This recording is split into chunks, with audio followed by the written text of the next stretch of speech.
श्री शिवाय नमस्तुभ्यम। तो 2026 का जो पहला व्रत है हमारे हिंदू धर्म का, सनातन धर्म का, वो है सकट चौथ का व्रत। बहुत सारी बहनें इस दिन को तिलकुट चौथ के नाम से भी जानती हैं। इस व्रत का जो महत्व होता है, बहुत सारी जो महिलाएं होती हैं, बहुत सारी जो बहनें हैं, वो अपनी संतान की उन्नति के लिए, उनकी प्रगति के लिए और लंबी आयु के लिए व्रत रहती हैं। लेकिन बहुत के मैसेज आए थे कि भैया उदया तिथि के हिसाब से कुछ और पड़ रहा है और चंद्र देवता जिस टाइम पे निकल रहे हैं उस टाइम पे कोई और तिथि शो हो रही है, तो हम कैसे व्रत को रहेंगे? मतलब 6 जनवरी को रहेंगे या फिर 7 जनवरी को रहेंगे? इसी की बात हम लोग करेंगे। साथ ही साथ जो पूरी विधि होगी उसके बारे में बात करेंगे। चंद्र देवता के निकलने का समय क्या है, इसके बारे में बात करेंगे। निर्जला व्रत का पारण आपको कब करना है, इसके बारे में भी हम लोग बात ज़रूर करेंगे। ठीक है ना? तो बहुत ध्यान से वीडियो को देखिएगा, जिससे चीज़ें आपको आसानी से और इजी वे में समझ में आ पाएँ। सबसे पहले स्क्रीन पर आप लोग को दिखाई दे रहा होगा क्या, एक पंचांग, जो कि कहाँ का पंचांग है। जब कभी डेट को लेके कन्फ्यूज़न हुआ आज तक, मैंने महाकाल की नगरी उज्जैन के पंचांग के बारे में आप सभी को बताया। ये वहीं का एक बार दोबारा से पंचांग है, जो कि कब का है, 6 जनवरी 2026 का। अभी मैं आपको बताऊंगा कि एक्चुअली में हम लोग ये 6 जनवरी को क्यों मना रहे हैं या 7 जनवरी को क्यों मना रहे हैं, है ना। सबसे पहले एक टाइमिंग नोट करो, वो है चंद्रोदय का समय। कितना लिखा हुआ है, 9:07। तो पहला सवाल का जवाब आपको मिल गया कि चंद्र देवता के निकलने का जो समय है, जो टाइमिंग है, वो क्या है, रात को 9:07 पे।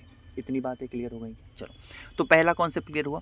अब ये सिटी वाइज क्या करता है, वैरी करता है। कहने का मतलब क्या है कि जैसे मान लो कि अगर मैं लखनऊ की बातें करूं तो हो सकता है 9:10 हो जाए।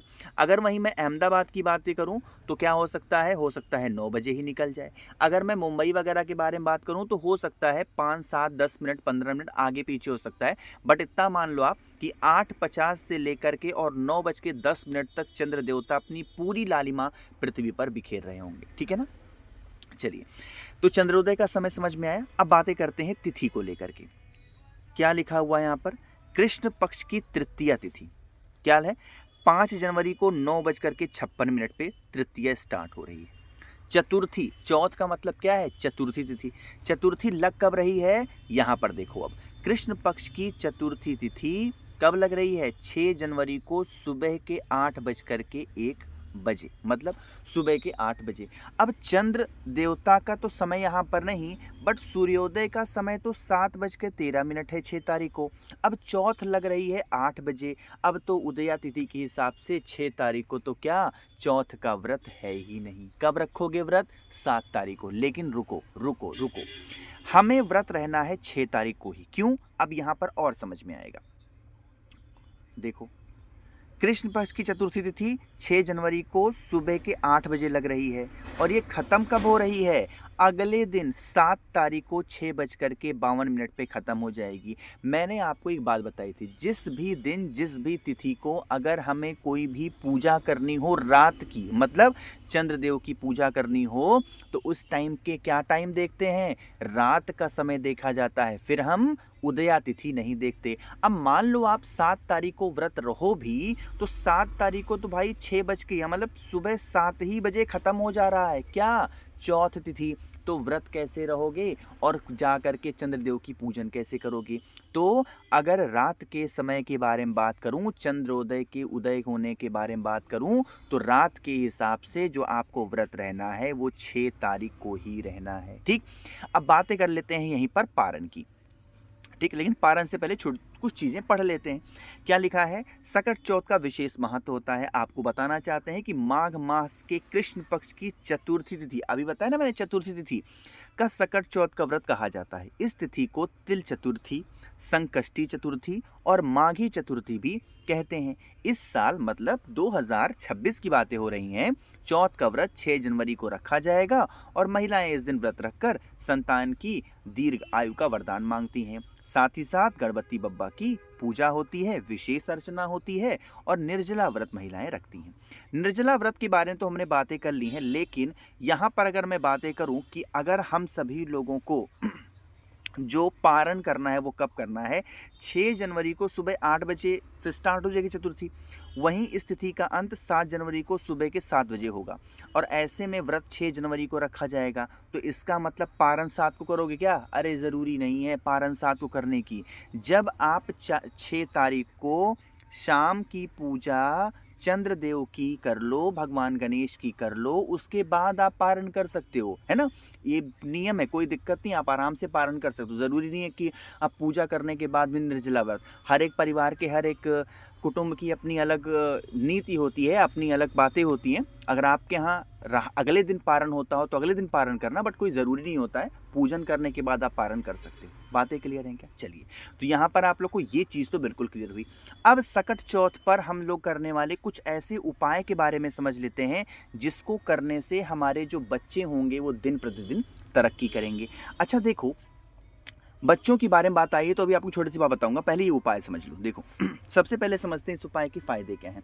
अगर मान लेते हैं आपका बच्चा आपका कहना नहीं मानता, ठीक, दिन भर क्या करता है, फ़ोन चलाता है, गेम्स खेलता है, जैसे ही स्कूल से आया पहले तो स्कूल नहीं जाएगा, अगर डांटो फटकारो मारो पीटो तब तो स्कूल चला जाएगा। और स्कूल से आने के बाद में पहला काम क्या होगा, उसका फ़ोन छूने का। जैसे ही फ़ोन छुएगा तुरंत गेम खेलेगा, पढ़ाई करना नहीं, होमवर्क करना नहीं, अच्छे नंबर एग्ज़ाम में आते नहीं, सिलेक्शन होना नहीं, इंटरव्यू दे रहा फेल हो रहा। क्या करोगे, इस उपाय को करना। इसके लिए आप लोग को चावल के दानों की आवश्यकता पड़ेगी। कितने चावल के दाने? चावल के 7 दाने लेना है ना। किसका स्मरण करना है आज के दिन? भगवान गणेश का ध्यान करना है ना। भगवान गणेश कौन है? विघ्नहर्ता हैं। आपके जीवन के, आपके परिवार के जो भी प्रकार के विघ्न होंगे वो भगवान गणेश दूर जरूर करते हैं ना। 7 चावल के दाने लिए, 7 चावल के दाने को लेकर के चंद्र देवता की रोशनी में जाना और 7 बार घुमा देना। कितनी बार घुमाओगे? 7 बार। अब जब 7 बार घुमाओगे तो यहाँ भोले बाबा का ध्यान करना है। किसका नाम लोगे?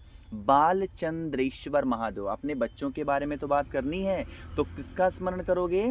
भगवान बालचंद्रेश्वर महादेव का। घुमा लिया और फिर उसी 7 चावल के दाने को भगवान शंकर के शिवलिंग के पास में आना, भोले बाबा के।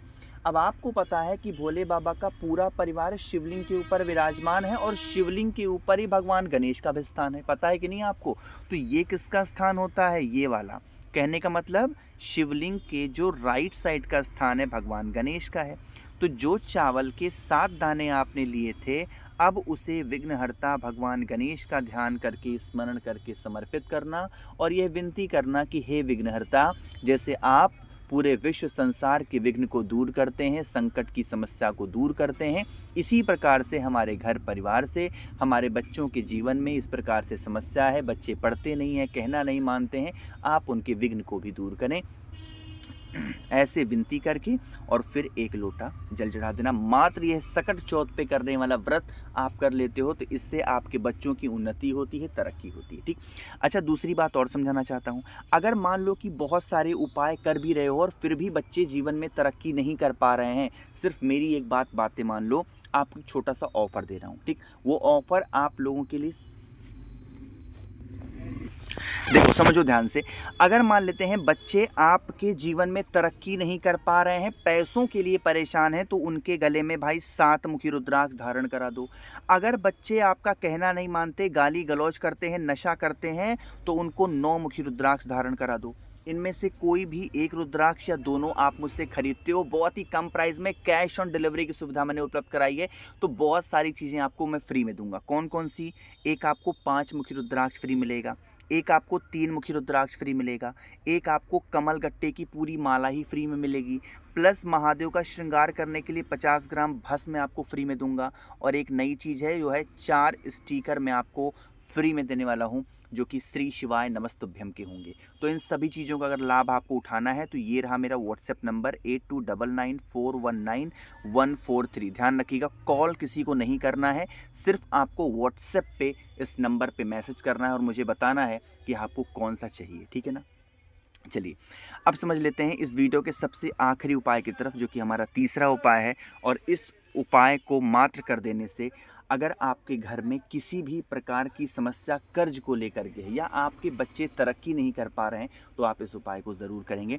इसके लिए हम सभी को ज़रूरत पड़ने वाली है कमल गट्टों की। लेकिन एक छोटी सी रिक्वेस्ट है, वीडियो को लाइक ज़रूर किया करिए। जिसने अभी तक चैनल को सब्सक्राइब नहीं किया, मेरी आवाज़ आप पहली बार सुन रहे हैं, ज़रूर करेंगे चैनल को सब्सक्राइब, ठीक। कमल गट्टा लेना एक, और कमल गट्टा के साथ में एक बेलपत्र लो।